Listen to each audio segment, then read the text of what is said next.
Ladies and gentlemen, the Granite Furniture Company, with stores in Sugar House, Murray, and Provo, presents... The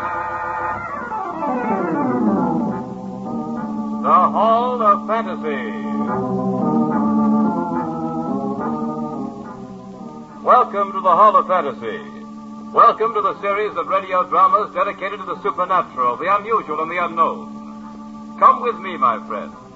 We shall ascend to the world of the unknown and forbidden, down to the depths where the veil of time is lifted and the supernatural reigns as king. Come with me and listen to the tale of Markheim.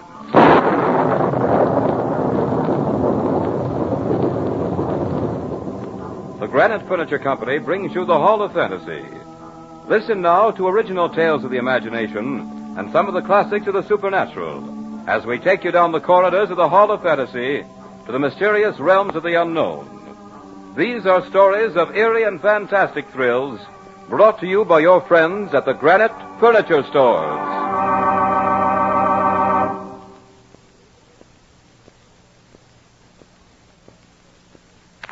And now for tonight's story, an adaptation of Robert Louis Stevenson's Markheim.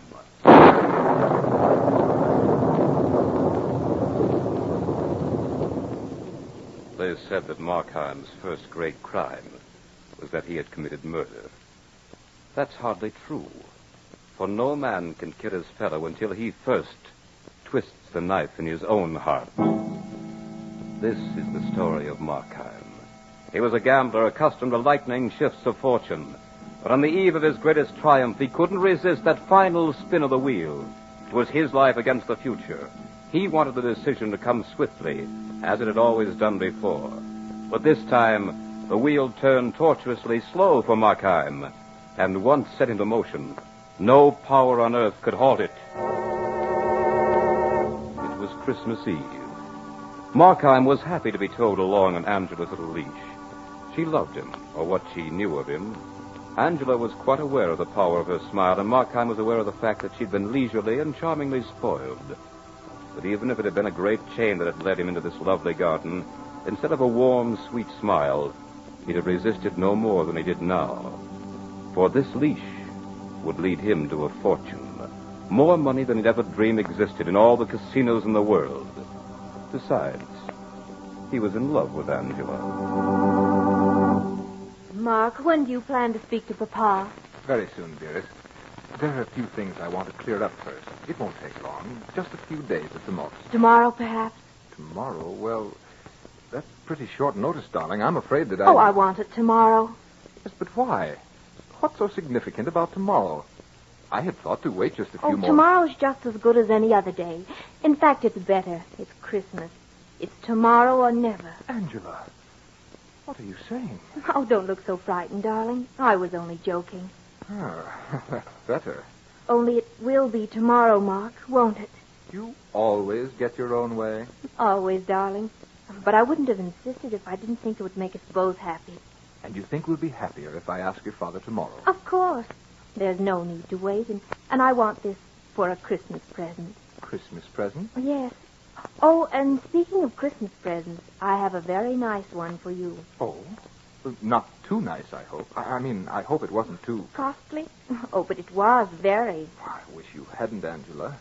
That is, well, I have something for you, too. You have? Oh, what is it? Well, you like it. Yes, it's very nice. Now it's my turn. You shouldn't have done it. Nothing is too good for you. Nothing. I hope it isn't too expensive. Well, it was. But it's just a little trinket. Whatever it is, Mark, it'll be very nice. But if you weren't such a successful member of the stock exchange, I'd scold you for spending too much money on me. Stock exchange? Oh, yes, quite. Well, Angela, I think I'd better be going. So soon? Yes, I really must. Then I won't detain you. But I want you here early tomorrow. Come just as soon as you possibly can. The iron rule of Angela. But I love it, darling. Until tomorrow? Tomorrow. As Markheim made his way through the dark streets, the chill, damp fog soon dispersed the warmth he'd felt in the rich comfort of Angela. And the last word he'd spoken to her as he'd taken his leave, seemed to mock him as he traveled in the night. His futile gropings for happiness seemed to slap him full in the face with each new wave of the gray night mist. For a moment he thought to return to his foul, dingy little room, barren and ugly though it was. The thought of it made him shudder. Any other time he might have found some comfort in his hateful little iron bed. Another night he could have slept and dreamed of fabulous fortune, of an endless flood of gambler's luck, making him richer with every spin of the wheel. But there was no time for that now. For tomorrow was... He cursed the inconvenience of this moment. Tomorrow was Christmas. Suddenly, as if some henchman of the devil had whispered into his ear, Markheim heard the name that had been synonymous with resentment in his heart. That name seemed to strike faint but unmistakable sound in his brain. It was very faint at first, like the soft, tinkling snap of an icicle when it breaks. But it soon became a giant thing that loomed up so forcibly it was almost physical. It came without warning out of the thick fog of his brain, and Markheim suddenly found the name on his lips. Zeigler. Zeigler. Zeigler. What do you want? It's you, Markheim. Let me in, Zeigler. On Christmas Eve? Can't you see I'm closed? Open up. I've got to see you right away. All right. What kind of trouble are you in this time? Well, come on in. I don't want all that cold and damp creeping in. I've enough aches already. Yes. Merry Christmas. What's your errand? You do a pretty good business here, don't you, Zeigler? You didn't come to talk about my books. What did you come for? I told you the last time that I wouldn't take any more of your stolen goods. I didn't come to sell anything, Zeigler. My uncle's cabinets are disgustingly empty these days. He's moved his collection. I don't wonder at that. Your uncle is a remarkable collector. His items were rare indeed. It must have been quite a blow to him when he discovered that they were disappearing so methodically. It was more of a blow to me, I assure you. He booted me clean out of the place. I was taking an awful chance myself handing that stuff. An awful chance. But at an awful profit, Zeigler. What good's a profit when you once get the yard after you? Well, if you didn't come here to sell, what did you come for? To buy. I want to buy a Christmas present for a lady. You'll pay dearly coming in on me like this. You know I've put up my shutters and I'm refusing business. You won't refuse my business, Zeigler. You won't be getting any bargains either. You'll have to pay for both my time and your rather a surly manner, young fellow. I suppose you can pay? Don't worry about that. Then you can pay it someone's way. I've done very well in the stock exchange. And, likely as not, I'll do much better soon. My errand today is very simple. I'm really quite sorry, Zeigler, that I have to disturb you this way, but it's a little matter I overlooked until this late hour. I must have this little compliment ready before morning. And, you know, a man would be a fool to deliberately harm his chances of a wealthy marriage. Well, let that be it then. You're a very good customer, and if you have a chance, you should tell me for a fortunate marriage. I don't want to be an obstacle. Now, here's a nice object. Your lady is certain to favor it. It's a hand mirror. Guaranteed 15th century. It's from a fine collection. Whose collection, Zeigler? In the interest of my customer, I withhold the name, if you don't mind. He was, shall we say, somewhat like yourself. The nephew of a remarkable collector. The pointed remarks of this unscrupulous old dealer suddenly flushed Markheim's calm with waves of passionate resentment as they passed, leaving nothing but a slightly emotional residue and a slight nervous trembling in his hands. He took the mirror Zeigler held out to him. Surely you do not propose this for a Christmas present. Why not? Your lady should be very happy to have such a fine item. And every time she looks at herself in it, she'll think of her sterling husband. Your manner is likely to cost you something before long, Zeigler. So you suggest a thing like this. Look at it. Look at yourself in it. Though I dare say you'd look little better any other way. But look at it. Your future lady must be difficult to please, sir. I am buying a lady's Christmas present, not some monstrous souvenir of the sins and follies of the past. Certainly not that grim thing. You weren't actually serious about pawning that off on me, were you? Quite serious, sir. What are you made of, Zeigler? What keeps your dry old heart at work these overtime years? You certainly must have a few thoughts now and then of something beside your miserable little existence. Are you joking with me, Markheim? You'll find it on the sale price if you are. Everything about you can be found on the sale price, Zeigler. Come, what's the purpose of this talk? Christmas Eve, man. See how the world scurries by outside? They're all touched with a very warm, friendly spirit. What does your life consist of tonight but a hand for grabbing money and a safe for hoarding it? Is that all? You've drunk too much to the health of your lady, I think. Ah, then you have been in love. Tell me of those golden moments of yours, Zeigler. Tell me all about them. I have no time for such things. I have no time for this foolishness either. Do you take the glass or not? Yeah, but let's not be hasty. A pleasant talk, a pleasant walk. How does that go? Well, pleasant it is, Zeigler, and I must not hurry away from any pleasure, even one as doubtful as this. Each instant is a precipice, Zeigler, a very high precipice. If we hurry, we fall and dash ourselves to 1,000 meaningless pieces. Yes, if we hurry, we fall, Zeigler. Let's take our time this fine evening. Let us tear away the masks that hide us from each other. Who knows? We might even be friends. I have my books to balance tonight, Markheim. Either make your purchase, or I have to thank you to leave the shop. To be sure. There is no time for being friends, is there? Show me something else, then. Show me something else, Zeigler. There was something in Markheim's voice just then. It couldn't have been the words themselves. It was a tone or a light that flashed in his eye. But it filled the little dealer with an unexplainable terror. He'd turned and was about to climb the small ladder that would take him to a little object arched in a higher shelf, when suddenly Markheim poised a little dagger high in the air. It flashed only a fraction of a lightning bolt. This for you, Zeigler, and a very Merry Christmas. Zeigler thrashed at the shelves like a chicken. Then he fell to the floor, and flesh seemed to telescope into flesh as he settled into a senseless little pile. Markheim stared at it through eyes that had suddenly seen too much. A single tick of the old clock seemed almost to buffet him into unconsciousness. His lips parted to speak. Must not hurry.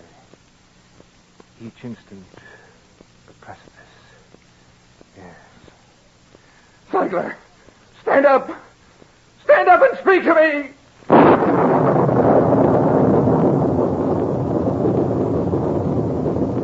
You are listening to a radio adaptation by Bob Olson of Markheim by Robert Louis Stevenson on tonight's journey down the corridors of the Hall of Fantasy.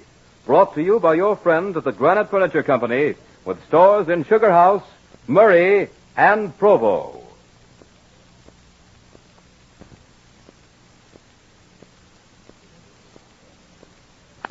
And now back to tonight's story of Markheim. Markheim the gambler wagered his life and became Markheim the murderer. In one swift blow, he'd cut himself away from any part of the world he'd known. That's why no one can tell his story now but Markheim himself. I stood there, my hand still clinging loosely to the dagger. That hand that seemed to have no relationship to the rest of my body. I looked about me.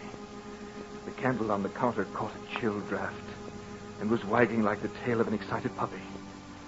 I steadied myself, for the room was heaving and tossing like a schooner in a storm. Hundreds of feet away, it seemed, the door was slightly ajar. Through this opening, a long, slim finger of light pointed accusingly at the very spot I stood. I leaped aside. A shiver of fright shot through me as I realized the stupidity of the motion. I looked at the body of Zeigler. It lay there like a listless sack of sawdust. As suddenly as had the fright, a wave of calm came over me. I looked again at the body. It was nothing. Yes, there was nothing there to be afraid of. A hunk of lifeless something that had once been a man. The clock ticked on, but no longer affected the day of this thing on the floor. Yes, it was nothing. It had suddenly lost meaning to Zeigler, to the shop, to everyone but me. But that security didn't last. I looked again, saw the deep color forming about this haggard heap. That blood. It was still alive. What if it found a voice? What if this flesh should raise a cry that could be heard all over England and thence... Where? And it would take up its endless flight around the earth.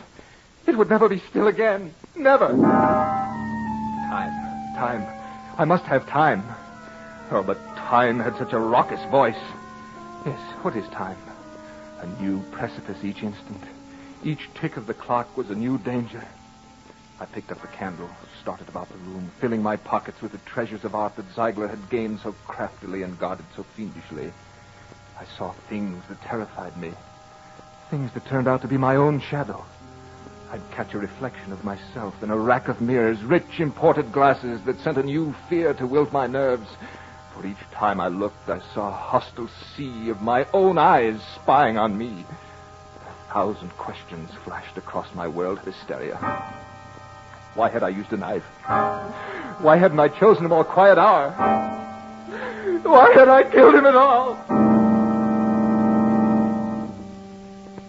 And then there were more. Where was the servant girl now? When would she be back? How much time did I have? Yes, how much time? When would the world know of what I had done? When would Angela know? Oh, you fool. My brain became a racetrack for nightmares. There seemed to be something terrifying about the normal as ever rhythm of the footsteps out in the street. They must know about the thundering riot in this house. How could they help it? I began to fear nature herself. I expected her to break her own laws to accomplish my own personal destruction. Yes. What if the walls should suddenly fail to hide me? If the prying eyes of London should gain the power to see beyond nature's barriers? Then another vision came to me in this room that was pulsating so with clamor and silence alike. Yes. All the old women of London started to rock feverishly in their chairs and began to weave a rope with which I was soon to be hung. I knew I was tottering on the brink of the final shock that would send me screaming my guilt to the world if I didn't take hold of myself. But one thing I was rapturously grateful for. I was alone. I was alone. No. Zeigler, open up! Answer your door, Zeigler!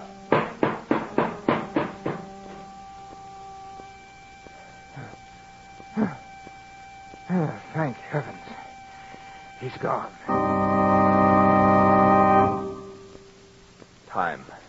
Time.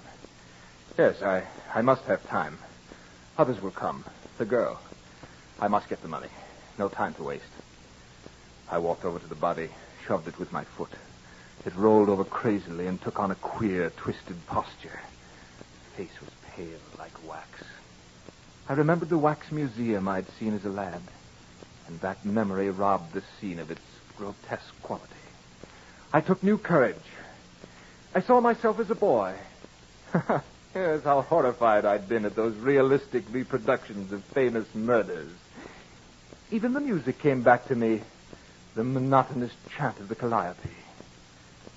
The time came for me to act or run, but I didn't run. I grabbed the keys from Zeigler's coat pocket and started up the stairs that led to his private apartment.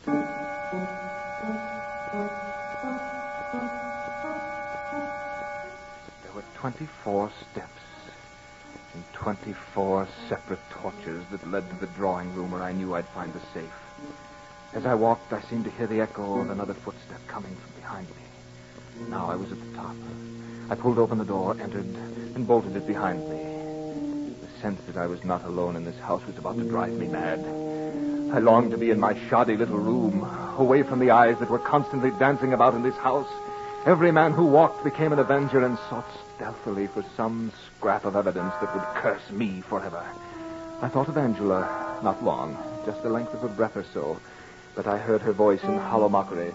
Tomorrow or never, Ma. Tomorrow or never. Yes. She said she was only joking. She thought she was only joking. I was before the safe. The finale of this little drama. I fumbled with the keys.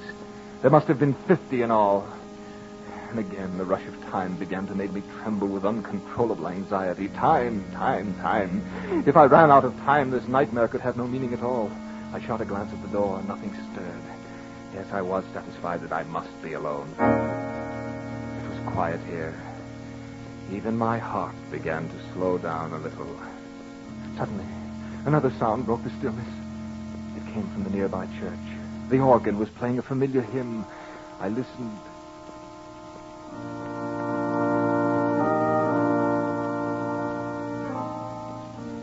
Then I heard it. A sound to freeze a scream in its making. The knob on the door was turning. Someone was going to enter this room. I was caught in a vice of terror. Slowly the door opened. And there was a face without a body staring at me. Who are you? Did you call me? I stared. I could do nothing else. The face seemed to swim before me. It seemed a familiar face. No, it wasn't familiar either. Oh, what was that face? It belonged to neither heaven nor earth. What do you want of me? I came to see you. See me? How did you know that I was here?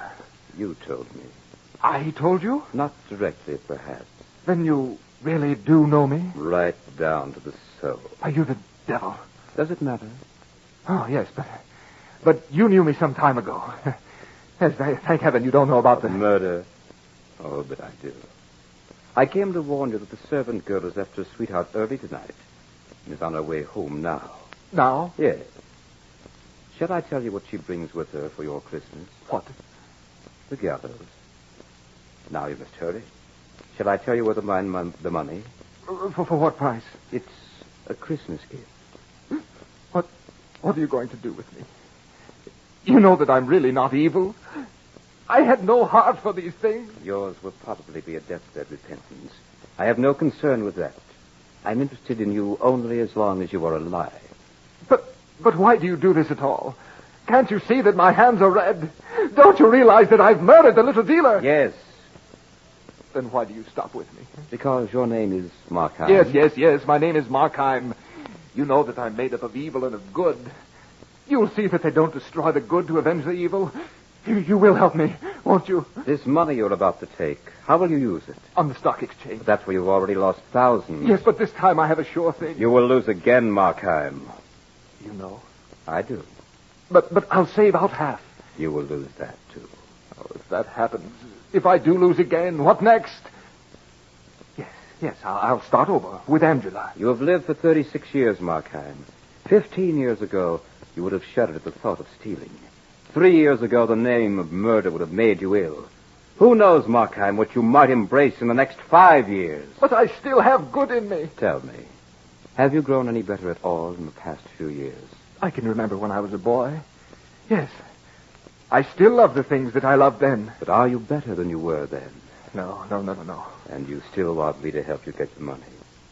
Remember 3 years ago, Markheim, weren't you seen in a little chapel? Yes, I was there. I meant to go back. And didn't you raise your voice louder than the others in the hymn? Yes, but...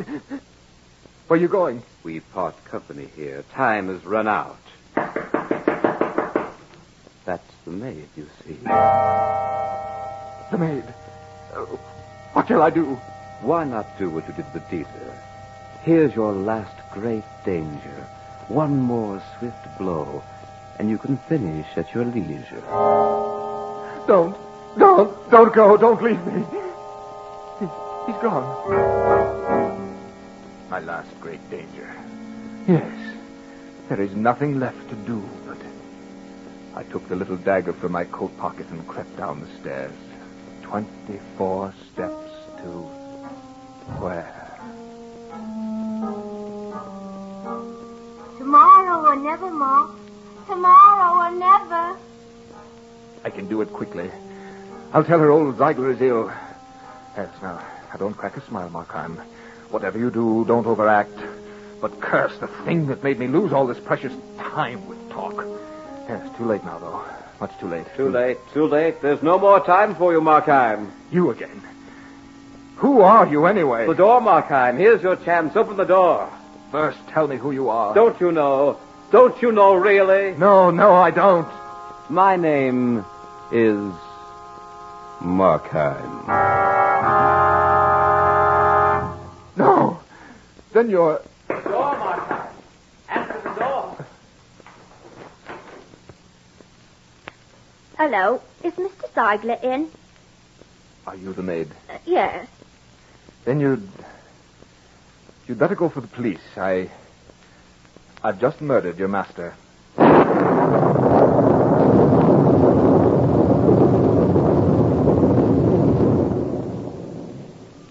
runs the tale of Markheim.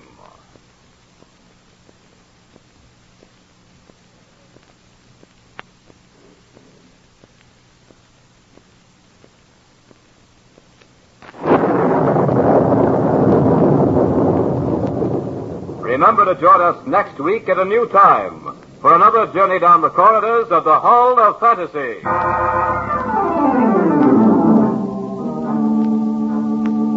Tonight's program was adapted by Robert Olson from the story by Robert Louis Stevenson. Heard tonight were Kall Greyson as Markheim, Richard Harcourt as the narrator, Beth Calder as Angela, and Richard Thorne as Zeigler. Musical background was provided by Earl Donaldson. The engineer was Nephi Sorensen. These programs are produced and directed by Richard Thorne.